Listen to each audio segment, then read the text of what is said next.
Hey, thanks for making it to Veterans Info Tap. I'm glad you made it. There's a new piece of legislation I think you're going to like, and it prohibits the VA from paying their own executives huge bonuses, and in some cases erroneously.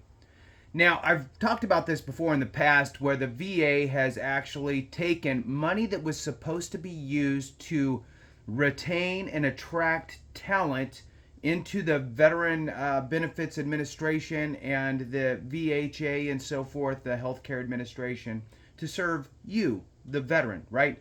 Getting those hard to fill positions filled, keeping those people in those positions with incentives. But instead, they paid themselves nearly $10 million in bonuses. Now, granted, it did get figured out and they're paying the money back and all of that good stuff, but it bears the question, what happens if it wasn't found out or figured out? Would it have just been, water under the bridge moving forward? Anyway, I got this piece of legislation here. I want to read about it to you. So here it is. It's on the U.S. Senate Committee on Veterans Affairs.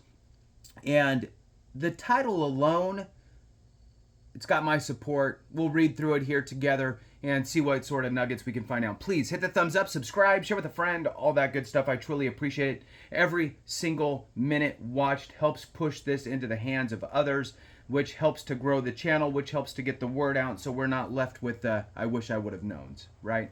So if you want to support the channel in other ways, you can do that by becoming a member. You can go to the homepage. You'll see the highlighted members and a join button. You can hit that and become a member. Thank you so much to all you members.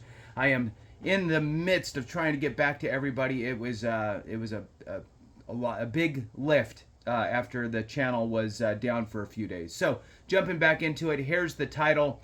Senators Moran, Boozman, Blackburn introduced legislation to restrict bonuses to senior executives at VA. And here we go. Congress actually has to do the right thing for the VA because the VA can't do the right thing for themselves, which is all about leadership. There's been too many errors for it to be anything other than that, right? An oversight, a missed, step, something, those. Sure, you get 2 or 3 of those in a 4-year period. When you're in the counting it on 2 hands of big deal issues, it's too much. So let's jump into it. The Stop Government Rewards Enriching Executives in the District, or Stop Greed Act. That's pretty sweet. Stop Greed Act. Now, look, if you support this legislation, which I don't see why you wouldn't, you need to reach out to your congressional members, right? Both on the House and the Senate side. Let them know that you support the Greed Act, G-R-E-E-D. And if for anything else, it shows that we as a veteran community are paying attention. That's important because that also echoes our voice. And I'll tell you, we have not had the loudest voice compared to other groups out there for decades. And here we are, always kind of behind the ball. We need to pick it up a notch and have a louder voice. Doesn't mean you need to go on and scream on a street corner or hold some crazy sign. What you need to do is pick up the phone, write an email, stop by your congressional office, whatever your flavor is, and speak to one of the staffers there who deals with VA stuff and let them know that you absolutely support the GREED Act and that congressman or woman need to be on board with it too, period, right? Have your spouse, have your adult children, so forth, do the same. All right, so let's jump into it. The GREED Act comes after the VA Office of Inspector General found that VA's undersecretaries of Health and Benefits improperly approved $10.8 million in PACT Act CSI payments, which that's the special incentives to hold and maintain and attract hard to fill spots, right? To VA COs, senior executives, rather than rank and file employees across the country. So the executives got it and not the rank and file. The Stop Greed Act also follows VA's recent announcement of a budgetary shortfall of $3 billion in fiscal year 2024 and nearly $12 billion in fiscal year 2025 that may cause a delay in veterans benefits without action from Congress by September 20th. VACO senior executives involved with this budget mismanagement were approved for CSI bonuses worth tens of thousands of dollars individually. VA has been recovering the improper CSI payments since the scandal became public, but without legislative action. VA would be able to use these bonus payments to reward VA COs executives again in the future. The Critical Skills Incentive Payments, CSI, Critical Skills Incentive Payments, that were included in the PACT Act were meant to improve recruitment and retention for difficult to fill positions across VA, not to increase the salaries of senior executives in Washington, D.C., said Moran. The bonuses to executives were a gross misuse of funds, especially in light of the VA's budget shortfall failure, and we must make certain it does not happen again. I concur. Moving on, the PACT Act was intended to expand benefits to men and women who wore our nation's uniform, now living with toxic exposed related illnesses as a result of their service, said Senator Boozman. This legislation will ensure funds will be used to support the needs of veterans, not VA executives. Concur.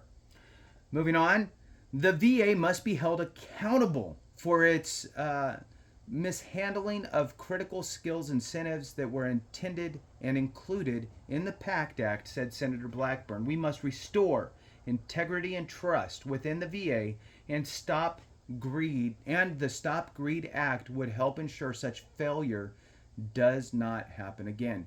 Again, I agree. Moving on here, the CSI authority from the PACT Act was intended to strengthen the delivery of health care and benefits to veterans by providing incentives to retain highly skilled, rank-and-file employees across the country, including human resources staff, police officers, and housekeepers in VA. So, what baffles my mind here is a department of this size and magnitude has to have Congress tell them how to run their business, right? That's why you have an entire executive team, is so that Congress doesn't have to come in and tell you how to run it. These should be internal policies. These should be things that were already taken care of. But it takes Congress to say, VA, don't pay your executives. Instead of the VA going, there's policies that say that we do not get any sort of bonuses in regard to any of this type of stuff. There's no way higher than this level of employee even stands pissed off. So basically, any higher level than this employee executives are barred from receiving any sort of CSI payment. So it could have been something internally. Stan's pissed, he hears me going off, and now he's all riled up. So the bottom line is that this is sadly a needed piece of legislation because the VA can't manage themselves. So we got to put more restraints on the VA so they don't pay their senior executives bonuses that are supposed to go out to the rank and file, hard to fill positions. So with that, you need to reach out to your congressional representatives, House and Senate side, and let them know that you support the Stop Greed Act. That's the Stop Government Rewards Enriching Executives in the District. All right, with that, thank you so much for watching. I appreciate you. Have a great one. And remember, if we don't take care of each other, something went wrong.